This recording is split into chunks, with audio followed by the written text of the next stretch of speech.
Like I oftentimes do, and most of the time it's when we win, I say this, but just want to thank our crowd. They were incredible today. As great as it is in the Centile Center, I thought today was more. There was juice. Like, first 4 minutes of the game was incredible. And again, we feed off it, in this case, probably to avoid a big score, a lopsided loss, and then we made a run. And I also am very proud of our team that we fought to the very, very end, really like we've done in every game this year. I thought at times when I had to call a couple timeouts tonight, and it looked like our guys weren't trying.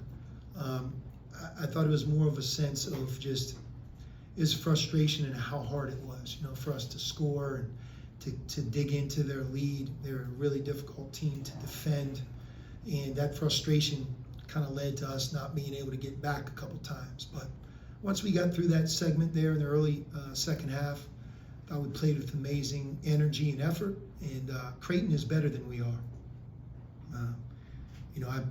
Mason Miller, an excellent shooter, had a huge role on last year's team that was in the Elite Eight. Ryan Kalkbrenner, I think he's one of college basketball's best players. His screening, his shot blocking, his defensive presence, and then tonight, his scoring and catching lobs, giving them that dimension at the rim. There aren't many teams you play that have that, and he was amazing here tonight. Stephen Ashworth, there's nobody a year ago who made more three-point shots that played the game in college basketball than him. Coming into our game here tonight, he had made 15 of his last 24 threes, and just so happens tonight he was 1 for 8. I think Trey Alexander is an NBA player. He can do it all, and we actually did a good job on him. He was 5 for 15 from the floor, 0 for 4 from 3. And Baylor Shireman, he's one of my favorite players I've ever coached against. His ability to pass at his size, rebound, shoot, toughness, make big plays. Again, I think he's one of the best players in college basketball. And, Creighton gets into March Madness like they were a year ago. They're capable of winning as many games as anybody, and I certainly would not want to play them.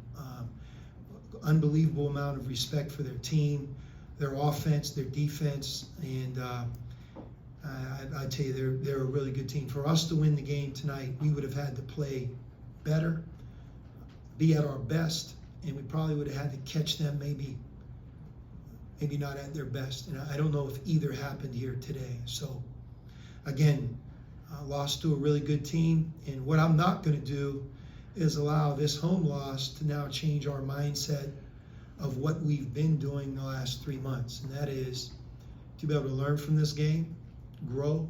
There's a lot of good that happened.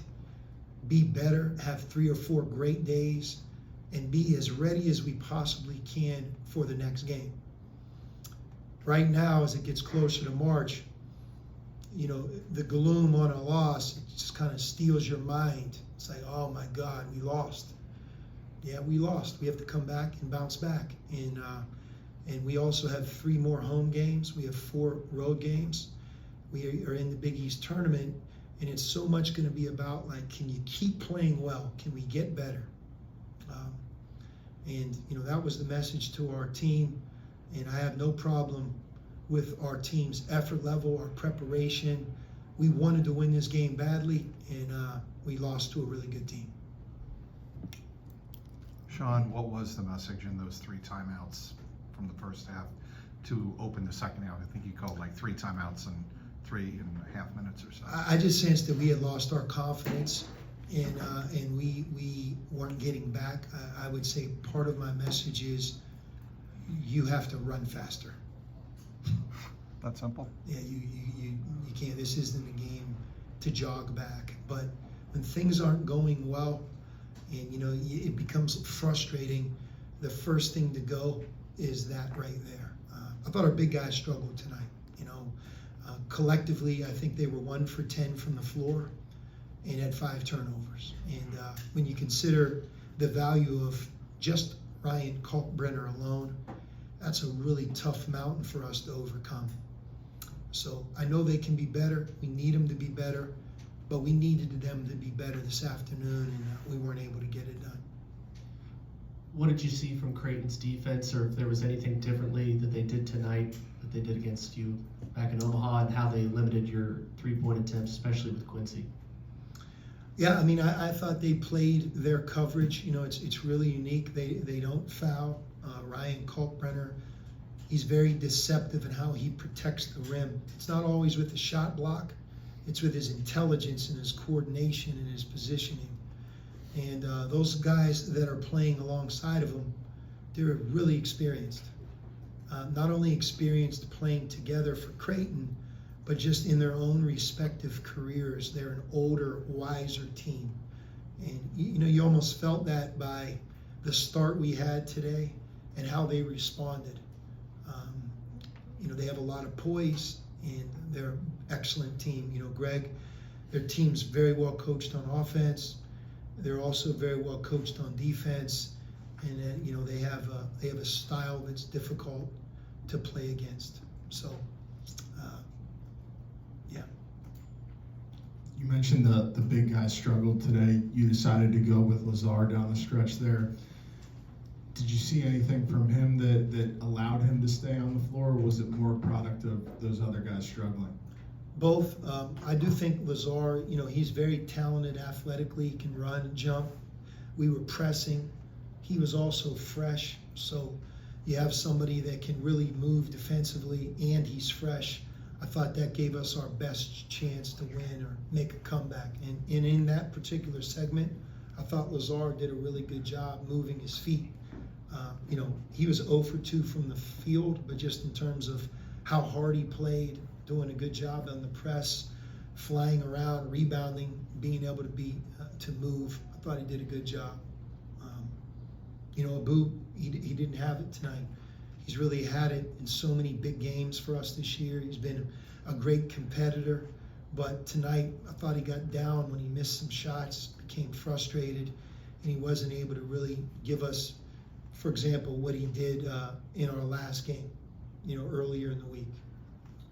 Not so much tied to today's game, but Dalen plays a ton of minutes as a freshman.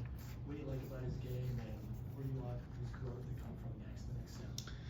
Yeah, I mean, Dalen is a big part of this year's team. Certainly his best days are ahead of him. He's only 18 years old, and he has made more positive plays and improved as our year's gone on. We count on him. We need him. When you think about our bench, when we come, you know, with our non-starters, it's, you know, Dalen, who's a freshman, Sasha, who's a freshman, Trey Green, who's a freshman, and Lazar, who's a freshman. That's not by design, but, you know, that's part of who we are. A lot of inexperience coming in the game. Those guys have all had their moments, but, you know, in terms of Dalen, you know, as he works on his shot, gets stronger, continues to develop, I think he's going to be really an exciting and very, very good Big East player in the future. Last question, anybody?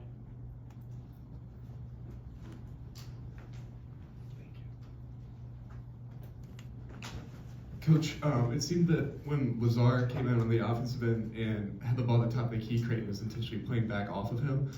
As someone who's been able to knock down a few three-point attempts over the course of this season, was this just a one-game thing to have him kind of hold off on shooting those shots from behind the arc, or is that something that is going to become a pattern? Yeah, it's tough. You know, his percentage isn't good, but, you know, we want him to be able to take it. I just think in the way the game was being played, and, you know, we have a deficit. Every possession seemed to matter more, and, you know, I thought his decision making was good. He set some really good screens and rolled to the rim, but clearly if he's wide open, look, any type of production we can get from our big guys is a positive. I mean, if you think about our game, Des, Claude, Quincy, and Davion, you know, they had 23 of our 28 field goals. You know, they had 22, 18, and 21 points, so it's, you know, you add that up, 43, it's like 61 points between three players. And guess what? They've done it really the entire Big East slate. So, you know, we're counting on them, but they need some help. Tonight, we didn't have enough around them. And look, Kalkbrenner got over the top for lobs against our defense and scheme. That's something we didn't give up in game one. But I will tell you, it looks easy.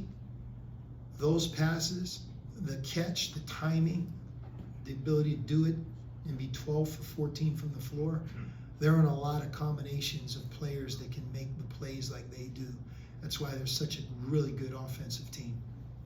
I thought Creighton was outstanding tonight. You know, we've played seemingly, I think, every great team in America, east of the Mississippi, even a couple west. Houston, Purdue, UConn. On a given night on a neutral court, Creighton is their equal. I'm very sure of that. And I thought they were really impressive here today.